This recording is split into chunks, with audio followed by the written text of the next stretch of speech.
Good morning my dear kids. Welcome to my kids garden. എൻ്റെ എല്ലാ കുഞ്ഞു കൂട്ടുകാർക്കും സുഖാണെന്ന് വിശ്വസിക്കുന്നു. നമുക്കിന്ന് പുതിയൊരു ക്ലാസ്സിലോട്ട് പോയാലോ? കഴിഞ്ഞ ക്ലാസ്സുകളിൽ നമ്മൾ അക്ഷരങ്ങളുടെ സ്വരാക്ഷരങ്ങളുടെ കൂടെ അതിൻ്റെ ചിഹ്നങ്ങളും അതിൻ്റെ വാക്കുകൾ എങ്ങനെയൊക്കെയാണ് വായിക്കേണ്ടതെന്നും എല്ലാം പഠിച്ചു. ഓക്കെ, ഇന്ന് നമുക്ക് അടുത്ത 3 അക്ഷരത്തിൻ്റെ പഠിച്ചാലോ? നമുക്ക് ക്ലാസ്സിലോട്ട് കടക്കാം. നോക്കിക്കേ, ഇതേതാണ് അക്ഷരം? എ. ഏതാണ് അക്ഷരം? എ. എ എന്ന് പറയുന്ന അക്ഷരത്തിനെ കണ്ടോ എഴുതിയിരിക്കുന്നത്? ഈ എ എന്ന് പറയുന്ന അക്ഷരത്തിന്റെ വാക്കുകൾ നമുക്കൊന്ന് നോക്കാം. എന്തൊക്കെയായിരുന്നു? എ രായുടെ കൂടെ എന്തിന്റെ ചിഹ്നമാണ് കൊടുത്തിരിക്കുന്നേ? ഊടെ ചിഹ്നം. അപ്പം രു. എ രു മാ, എരുമ. ഓക്കെ, നെക്സ്റ്റ് എ ലാ. ലായുടെ കൂടെ ഈയുടെ ചിഹ്നം കൊടുക്കപ്പം ലി, എലി.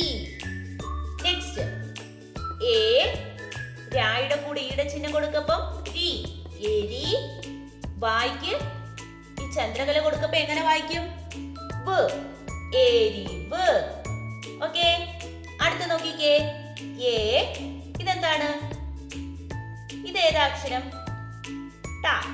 ഠായ്ക്ക് കൂട്ടക്ഷരത്തില് ഒരു ഇതും കൂടെ കൊടുക്കപ്പം ഠ. കടുപ്പിച്ച് പറഞ്ഞേ, ഠ. അപ്പം ഠായുടെ കൂടെ ഊടെ ചിഹ്നം കൊടുക്കപ്പം ഠു, എട്ടു. കായുടെ കൂടെ ആയുടെ ചിഹ്നം കൊടുക്കപ്പം കാ, എട്ടു കാ.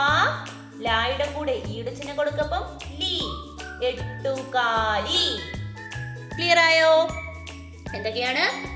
എരുമ, എലി, എരിവ്, എട്ടുകാലി. ഓക്കെ, അക്ഷരം നോക്കിക്കേ, ഏ. ഇതേതാണ് അക്ഷരം? ഏ.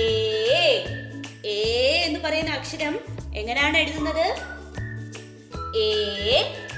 ഏയുടെ കൂടെ നായുടെ കൂടെ ഈയുടെ ചിഹ്നം കൊടുക്കപ്പം നീ, ഏണി. ഓക്കെ ആണോ? നെക്സ്റ്റ് എ ലായുടെ കൂടെ അമ്മിന്റെ ചിഹ്നം കൊടുക്കപ്പം ലം, ഏലം. ഓക്കെ, ഏലം. അടുത്തത് എ നായുടെ കൂടെ അമ്മിന്റെ ചിഹ്നം കൊടുക്കപ്പം നം, ഏണം. ഓക്കെ, അടുത്തത് എ. ഇതേതാ അക്ഷരം? നമ്മുടെ തായില്ലേ? തായുടെ കൂടെ ഒരു തായും കൂടെ വരുമ്പോ എന്താ? നമ്മുടെ കൂട്ടക്ഷരത്തില് ഥ, ഥ. അപ്പൊ എങ്ങനെ വായിക്കുന്നേ? എ ഥ. ഇനി പായുടെ കൂടെ പാ പ്ലസ് പ, 2 പാ വരപ്പോ എങ്ങനെ വായിക്കും? നമ്മൾ തായുടെ കൂടെ ഒരു തായും കൂടെ വന്നപ്പോ ഥ എന്ന് വായിച്ചു.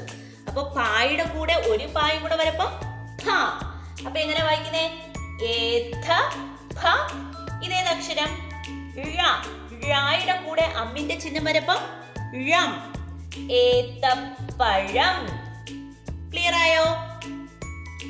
ഏണി, ഏലം, ഏണം, ഏത്തപ്പഴം.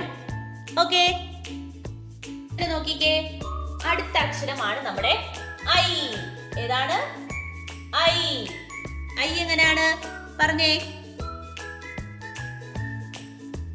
ഐ രായുടെ കൂടെ ആയുടെ ചിഹ്നം ആവുമ്പം രാ, ഐരാ. വതം, ഐരാവതം. ക്ലിയർ? അടുത്തത് ഐ. കായുടെ കൂടെ ഈ ചിഹ്നം വരുമ്പോ എങ്ങനെയാ? Kia, Kia. കിയായുടെ കൂടെ അമ്മിന്റെ ചിഹ്നം വരുമ്പോ ക്യം, ക്യം, ഐക്യം. ക്ലിയർ ആയോ? എന്തൊക്കെയാണ്? ഐരാവതം, ഐക്യം. ഓക്കെ, ഇനി നമുക്ക് എയുടെ ചിഹ്നത്തിനെ നോക്കിയാലോ? നമ്മുടെ എയുടെ ചിഹ്നം എങ്ങനെയാ എഴുതുന്നത്? എയുടെ ചിഹ്നം എയുടെ ചിഹ്നം എങ്ങനെയാ? നമ്മള് ഈ ഇതിൽ നിന്നും ഇങ്ങനെ എടുക്കുന്നു. അതുപോലെ കട്ട് ചെയ്ത് നമുക്ക് വെളിയിലോട്ട് എഴുതിയാലോ? ഇതാണ് നമ്മുടെ എന്തിന്റെ ചിഹ്നം? എയുടെ ചിഹ്നം അല്ലേ? ഇനി നമ്മുടെ എയുടെ ചിഹ്നം എങ്ങനെയായിരുന്നു? നമ്മൾ ഇങ്ങനെ റൗണ്ട് ചെയ്തെടുത്തു, ഇങ്ങനെ എഴുതി. അപ്പൊ ഇതിനെ ഇതിനെ നമ്മൾ ഫോൺ പോലെ തിരിച്ചിരുന്ന ചിഹ്നം. ഇതെന്തിന്റെ ചിഹ്നമായിരുന്നു? എയുടെ ചിഹ്നം അല്ലേ? Next I. നമ്മുടെ ഐയുടെ ചിഹ്നം എങ്ങനെയായിരുന്നു? ഐ എന്ന് പറയുന്നത് നമുക്ക് ഇവിടെ ഒരു ചിഹ്നമുണ്ട്, ആ ചിഹ്നത്തിനെ അതുപോലെ എഴുതുന്നു. അതുപോലെ ഇവിടെ നമ്മൾ ഇവിടുന്ന് ഇങ്ങനെ കട്ട് ചെയ്ത് വെളിയിലോട്ട് എഴുതുന്നു. അപ്പൊ നമ്മുടെ എന്തിന്റെ ചിഹ്നമായി? ഐയുടെ ചിഹ്നമായി. ഓക്കെ, എയുടെ ചിഹ്നം ഇത്, എയുടെ ചിഹ്നം, ഐയുടെ ചിഹ്നം. ഇനി നമുക്ക് ഈ ചിഹ്നം വെച്ചിട്ടുള്ള കുറച്ച് വാക്കുകളും കൂടെ നോക്കാം. അപ്പൊ വാക്കുകൾ നോക്കിയാലോ? നിങ്ങൾ ഇതൊന്ന് പറയണേ.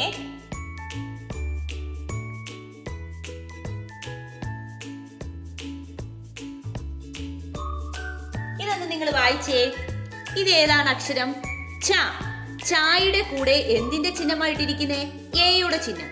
ചായയുടെ കൂടെ എയുടെ ചിഹ്നം വരപ്പം എങ്ങനെ വായിക്കും?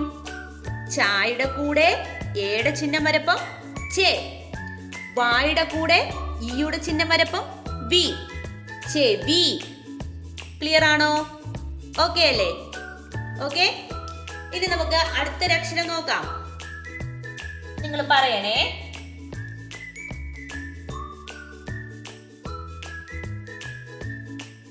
ഇതൊന്ന് വായിച്ചേ. ഇതെങ്ങനെയാ വായിക്കുന്നത്? പായുടെ കൂടെ ഏയുടെ ചിഹ്നം വരപ്പം എങ്ങനെ വായിക്കും? പേ. ഓക്കെ, പായുടെ കൂടെ ഏയുടെ ചിഹ്നം വരപ്പം പേ. പേ ന. പേന. ക്ലിയർ ആണോ? ഓക്കെ അല്ലേ? നമുക്ക് അടുത്ത നോക്കാം.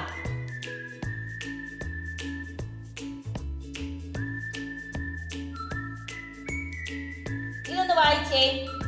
കായുടെ കൂടെ എന്തിന്റെ ചിഹ്നമാ വന്നിരിക്കുന്നത്? ഐയുടെ ചിഹ്നം. കായുടെ കൂടെ ഐയുടെ ചിഹ്നം വരപ്പം കൈ. എന്താണ്? കൈ. ഇപ്പൊ മനസ്സിലായോ ചിഹ്നങ്ങളിലിട്ട് വാക്കുകൾ എങ്ങനെയാന്ന്? ചെവി, പേന, കൈ. ക്ലിയർ ആയോ? ഇങ്ങനെയാണ് നമ്മൾ വായിക്കുന്നത്. Okay, clear? ഇന്നത്തെ ക്ലാസ് ഇത്രയേ ഉള്ളൂ. എൻ്റെ എല്ലാ കുഞ്ഞുമക്കൾക്കും എൻ്റെ വീഡിയോ ഇഷ്ടപ്പെട്ടെന്ന് കരുതുന്നു. നിങ്ങൾക്ക് ഈ വീഡിയോ ഇഷ്ടപ്പെട്ടെങ്കിൽ ലൈക്ക് ചെയ്യുക, ഷെയർ ചെയ്യുക, സബ്സ്ക്രൈബ് ചെയ്യുക. അതുപോലെ തന്നെ ഓൺലൈൻ ക്ലാസ്സുകൾ അവൈലബിൾ ആണ്. താല്പര്യമുള്ളവർക്ക് നമ്മളെ കോൺടാക്ട് ചെയ്യാവുന്നതാണ്. ഡിസ്ക്രിപ്ഷനിൽ കോൺടാക്ട് നമ്പറും മെയിൽ ഐ ഡിയും കൊടുത്തിട്ടുണ്ട്. Okay, bye, thank U.